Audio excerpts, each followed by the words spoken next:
జీవితంలో ఒక్కసారైనా చేయాల్సిన యాత్ర చార్ధామ్ లతగారి ఆధ్వర్యంలో సంప్రదించండి. నమస్తే, వెల్కమ్ టు సుమన్ టీవీ. నేను పద్మిని. ప్రస్తుతంతో పాటు ప్రముఖ ఆధ్యాత్మికవేత్త, వాస్తు జ్యోతిష పండితులు, జ్యోతిష రత్న బిరుదాంకితులు శ్రీమతి సూరంపూడి భానుకోటేశ్వరి గారు మనతో పాటు ఉన్నారు. మాట్లాడదాం. నమస్కారం అండి. జై శ్రీరామ్. శ్రీమాత్రే నమః. శ్రీ గురుభ్యో నమః. కోర్టు సమస్యలు చాలా జటిలంగా, చాలా ఇబ్బంది పట్టే పరిస్థితుల్లోనే ఉంటాయి. ఒక్కసారి ఆ కోర్టు గుమ్మం ఎక్కాము అని అంటే అది ఎప్పుడు సాల్వ్ అవుతుందో, ఎప్పుడు బయటపడతామో తెలియదు. ఒక రకంగా చూసుకుంటే అక్కడ న్యాయదేవత ఉంటుంది, మనకి న్యాయం వస్తుంది. కానీ చాలా మందిలో ఒక అవమాన భారం ఉంటుంది. కోర్టుకు వెళ్తున్నాం అని అంటే ఇది అవమానం మనకి అని ఫీల్ అవుతారు. థాట్ ప్రాసెస్ అటువంటిది. సో అది డెఫినెట్గా మార్చుకోవాలి. అవమానం కాదు, మనకు న్యాయం జరగాలి అని అంటే ఆశ్రయించాల్సి ఉంటుంది. అయితే ఇవన్నీ పక్కన పెట్టేస్తే అసలు ఈ కోర్టు సమస్యల నుంచి బయటపడాలండి. మేము ఆస్తికి సంబంధించిన ఇష్యూస్ నడుస్తున్నాయి, కొన్నేళ్ల నుంచి నడుస్తున్నాయి. డివోర్స్కి సంబంధించిన ఇష్యూస్ నడుస్తున్నాయి, పెటీ కేసెస్ ఉంటాయి, ఇట్లా రకరకాల. ఇట్ల నుంచి బయటపడాలంటే ఏం చేయాలండి? ఏదైనా ఆరాధన ఉందా? ఆరాధన ఉంది. మనకి ఈ 27 నక్షత్రాల్లో ఒకటైన పూర్వభద్ర నక్షత్రాన్ని పట్టుకోవాలి. పూర్వభద్ర నక్షత్రాన్ని కనుక ఎవరైతే పట్టుకుంటారో, పట్టుకోవడం అంటే ఎలా పట్టుకోవాలి అవన్నీ ఆ కథాకమామిషన్ చెప్తారు ఇప్పుడు. అసలు పూర్వభద్ర నక్షత్రమే ఎందుకు, ముందు ఆ వివరణ చెప్తాను. అలాగే. మనకి కాలపురుషుడు కుండలిలో పూర్వభద్ర నక్షత్రం మీనరాశిలో వస్తుంది. మీనరాశి వ్యయ స్థానం అవుతుంది.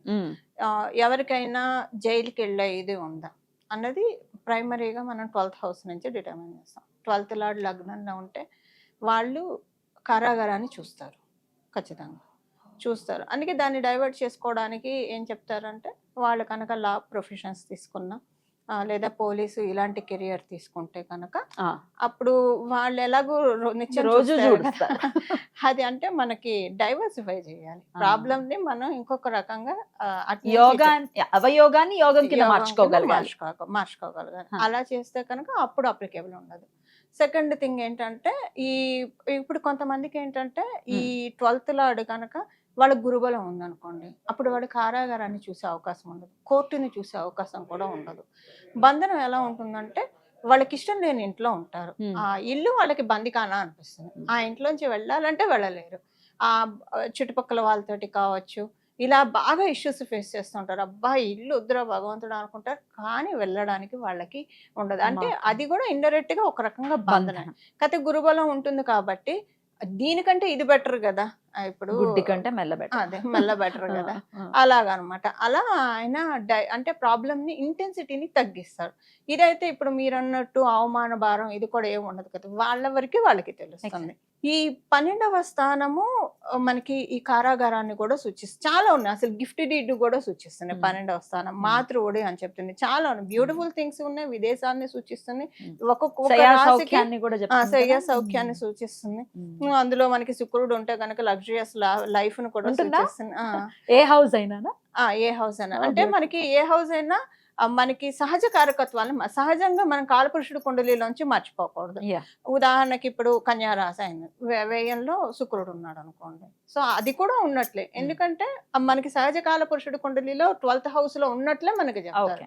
ఇప్పుడు ఎవరి జన్మ జాతకంలో అయినా 7th హౌస్ లో ఏ లగ్నం అయినా సరే శుక్రుడు ఉన్నాడు అంటే అక్కడ మనకి కాలపురుషుడు కుండలిలో నుంచి 7th హౌస్ లో ఉన్న రెండో తీసుకోవాలి మనం. వాళ్ళ లగ్నం వాళ్ళ రాశి నుంచి తీసుకోవాలంటే ఒక్క క్యాలిక్యులేషన్ బేస్డ్ గా ఎప్పుడు జ్యోతిష్యం చూడకూడదు. మల్టిపుల్ ఫార్ములాస్ మనం మల్టిపుల్ యాంగిల్స్ లో మనం చూస్తేనే మనకి అక్యురేట్ గా మనకి రిజల్ట్స్ వస్తాయి. సో ఈ 12వ స్థానం బంధనాన్ని సూచిస్తుంది.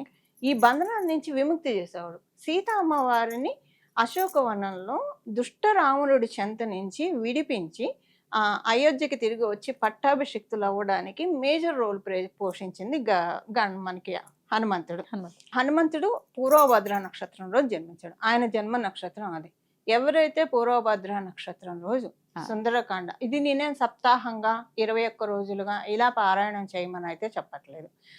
ఒక సుందరకాండని పూర్వభద్ర నక్షత్రం ఉన్న రోజు వరకే ప్రతి నెల చూసుకోవాలి. పూర్వభద్ర నక్షత్రం ఉన్న రోజు ఉదయం 10 గంటల లోపల ఏదైనా దేవాలయానికి వెళ్ళి అక్కడ సుందరకాండ బుక్ ను ఓపెన్ చేసి ఏ పేజ్ వస్తే ఆ పేజీ తీసి ఒక్క 10 నిమిషాలు చదివి క్లోజ్ చేసి వచ్చేయచ్చు. మొత్తం అంతా సుందరకాండ అంతా అక్కర్లేదు, జస్ట్ ఒక 10 నిమిషాలు అంతే.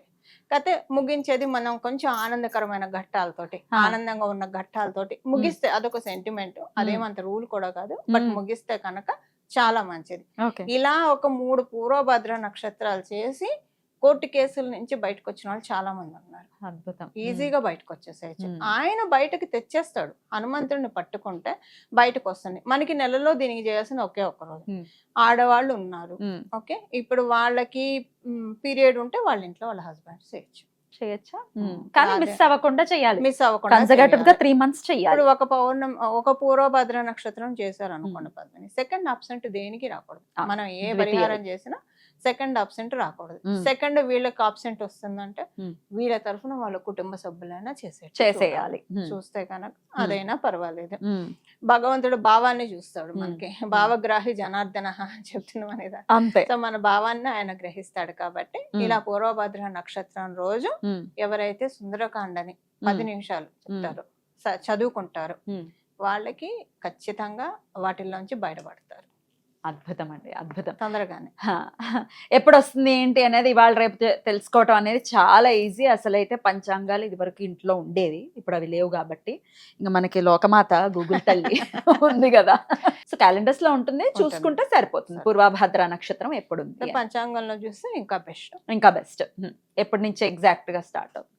కానీ ఉదయం 10 గంటల లోపు మాత్రమే చేయమంటున్నారు. 10 అంటే గంటల లోపలే చేయాలి. ఆ 10 గంటల లోపు టైంలో ఆ పూర్వభద్ర నక్షత్రం ఉండాలి, అంతేనా? పూర్వభద్ర నక్షత్రం ఆ టైంలో ఉండాలి. మ్మ్. ఉంటేనే ఆ టైంలో చేయాలి. ఎట్లా అండి, ఆంజనేయ స్వామి గుడికే వెళ్ళమంటారా? ఏ గుడి అయినా పర్వాలేదా? ఆంజనేయ స్వామి గుడి, రామాలయం మ్మ్. వెళ్ళొచ్చు, మ్మ్. శివాలయం కూడా వెళ్ళొచ్చు. మ్మ్. శివుడే కదా హనుమంతుడు. హనుమంతుడి అంశే, శివుడు అంశే కదా హనుమంతుడు. హనుమంతుడు. శివాలయానికైనా వెళ్ళొచ్చు. ఆ. రామాలయం దగ్గర లేదు, హనుమదాలయం మాక్సిమం లేకుండా లేకుండా ఉండదు. ఉండదు. బట్ ఏ దేవాలయానికైనా వెళ్ళి చేయొచ్చు. భావం ప్రధానం. మ్మ్. చేస్తే గనక ఒక కోర్టు కేసులనే కాదు మ్మ్. పద్మిని, ఇప్పుడు నేను చెప్పాను కదా, ఏమన్నా బంధనాలు ఉంటే మ్మ్. బంధనాల నుంచి బయటపడతారు. మ్మ్. ఇప్పుడు కొంతమంది ఇంట్లో ఒక డొమెస్టిక్ వైలెన్స్ తో నలిగిపోతూ ఉంటారు. Exactly. అది కూడా బంధనమే కదా. ఖచ్చితంగా. ఆ డొమెస్టిక్ వైలెన్స్ నుంచి బయటకు వచ్చేస్తారు. సో కంప్లైంట్ చేస్తూ ఉంటారు ఆడవాళ్ళు, మా అత్తగారు ఇట్లా ఇబ్బంది పడుతున్నారు, లేకపోతే ఆడపడుచులు ఇంట్లో ఉండకపోయినా ఒక్కొక్కసారి కొంతమంది ఇబ్బంది అవును పడుతూ ఉంటారు. ఉమ్. సో అలాంటి వాళ్ళు కూడా ఇది చేస్తే దాంట్లోంచి బయటకు వస్తారు. స్వామి వారు చక్కగా హీల్ చేస్తారు మన మైండ్ని. ఇప్పుడు ఇది చేయడం వల్ల ఏమవుతుందంటే మనసు ప్రశాంతంగా ఉంటుంది. అసలు ఒక పూర్వభద్ర నక్షత్రం ఎవరైనా చేస్తే వాళ్ళే చెప్తారు హాయిగా ఉంది, ఆ రోజంతా ఒక 1 week చాలా ప్రశాంతంగా అనిపిస్తుంది. ప్రశాంతంగా ఒక దెబ్బకి వెన్న రాస్తే కనుక ఎంత హాయిగా అనిపిస్తుందో అంత ప్రశాంతంగా అనిపిస్తుంది. హీల్ అవుతుంది, గాయం హీల్ అవుతుంది. ఎలాంటి బంధనాల నుంచి అయినా బయటపడేసే దైవం హనుమంతుడు. ఆయన పట్టుకుంటే, ఆయన నక్షత్రాన్ని ఉన్న రోజు సుందరకాండ ఆయనకు బాగా ప్రీతి కదా. ఆయన వైభవం మొత్తం వైభవం. సూపర్ డూపర్ హీరో మొదలవటం, అసలు ఆయనతో మొదలవటం అద్భుతం. అసలు వినటం ఒక యోగ్యం. సుందరకాండ అయితే ఇది ఖచ్చితంగా ధర్మం మీ పక్షాన ఉంటేనే, కోర్టు సమస్యలు కాబట్టి ధర్మం మీ పక్షాన ఉండాలి.